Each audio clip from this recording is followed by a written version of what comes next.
Hello, welcome to Shad Life. This is a bike check of my new Esker Japhy. If you've been following my channel, you know I have a couple of Haydukes, a Thai Hayduk, and then I have the steel Hayduk, which is my experimental bike for doing this mullet build. It's set up as a single speed right now, so on and so forth. But I was recently able to acquire this Japhy, which is a 29er. So let's go over the parts on this bike.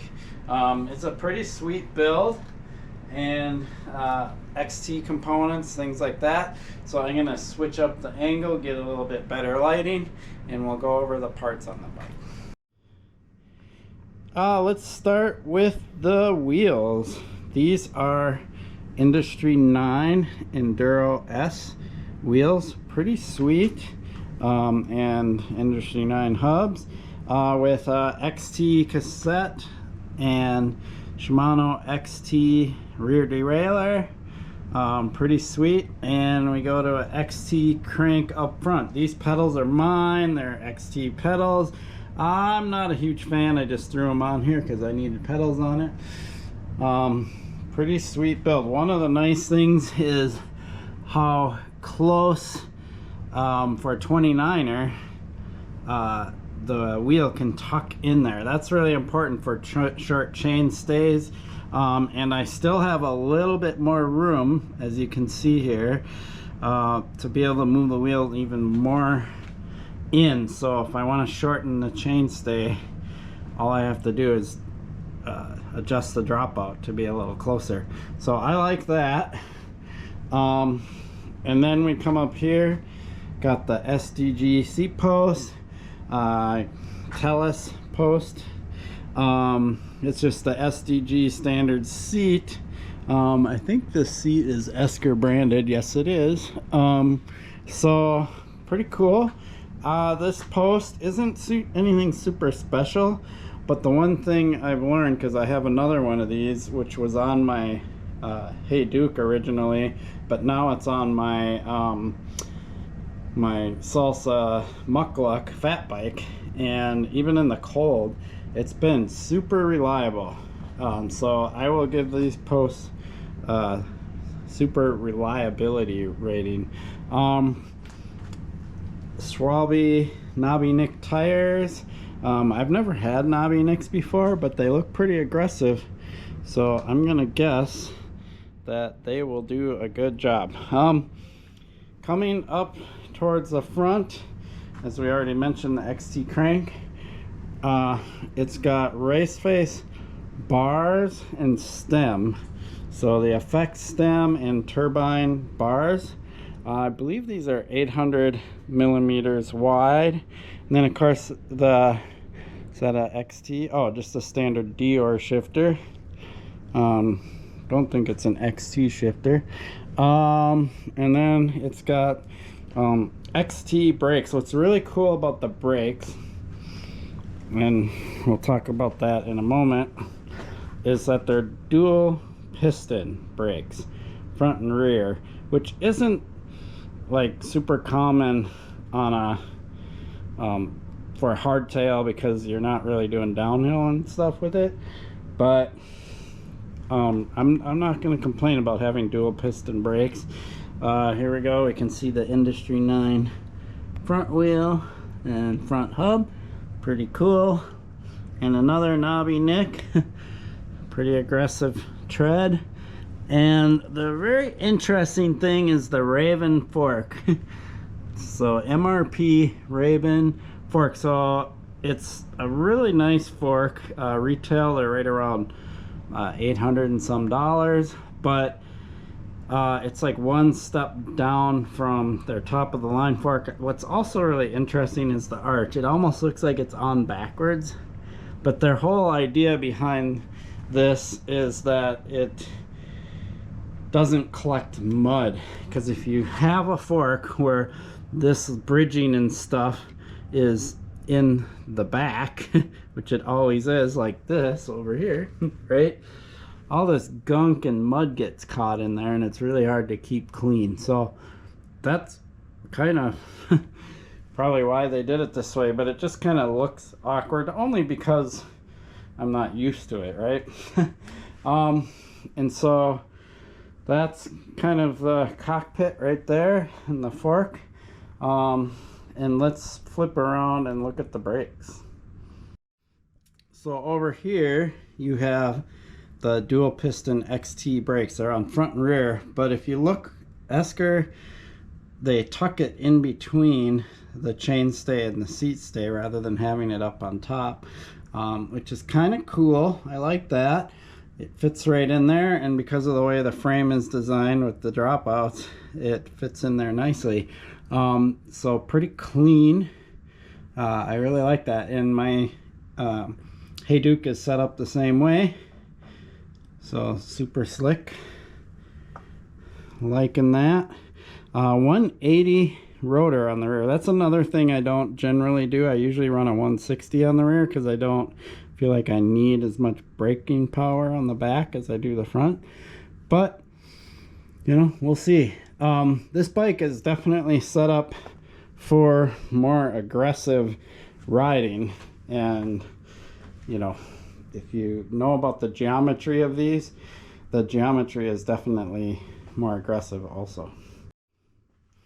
So if we look at the frame, what's nice about the frame is it does allow for a longer dropper because the curve doesn't start till lower, and you know, internal routing.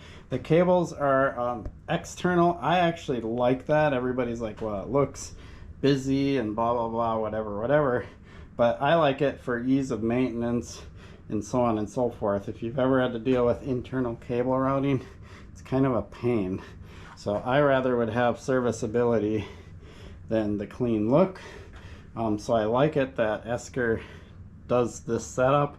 And if I, you know, don't need certain cables for certain reasons, like if I went with wireless shifting, I could just remove that stuff and you wouldn't even know it's there. So really cool there. Another things I like about the frame, 44 millimeter head tube, so that gives you some flexibility for doing different types of headset options, things like that. Super sweet. And the tubing is quad butted, so that means it's got 4 different levels of butting. If you don't know what butting is, you can't see it on the outside, but internally there's different thicknesses going on in the tubing. Actually, now that I'm looking closer, you can see it on the outside a little bit, so you can see how it gets the bigger diameter up near the head tube and a little skinnier here, and then internally it's going to have different wall thicknesses. That's done to put strength where it's needed and flex where they want it and things like that, so you can really customize the ride quality of a frame when you start changing wall thicknesses and tube diameters and all kinds of stuff. So Esker does a really good job with focusing on ride quality. Generally their bikes are made for more adventure and for longer rides, and so you want comfort, and that's kind of what is behind every Esker out there. This one is a bit more aggressive of a geometry, and I'll talk about that here in a second. So knowing that I have a couple of Haydukes and now I have a Japhy, what is kind of the difference between them? I'm not going to get into super specific details. You can look that up on their website anytime you want, but what I will talk about is kind of their purposes. So the Hayduke, originally, at least when I got these ones, was designed more around a 27.5 wheel set. The newer Haydukes, which are already available, are designed around a 29-inch wheel. So moving forward, Esker is just going to have the Hayduke and the Japhy as 29ers. So then you might be asking, well, then what's the difference? They look exactly the same. Well, the difference is in the geometry and kind of more aggressive, or what the geometry is geared for. So the Hey Duke is geared more for the long distance kind of touring type of rider, bike packing, things like that. So that's going to be a little bit quicker steering, but still relaxed. It's going to be geared with like a higher, more comfortable riding position, things like that. As to where the Japhy is going to be more of a trail bike and more designed for a little bit like more aggressive of an attack and less focused on putting a bunch of bags on here and doing bike packing. So for me, I really wanted to try a little bit slacker head angle, things like that.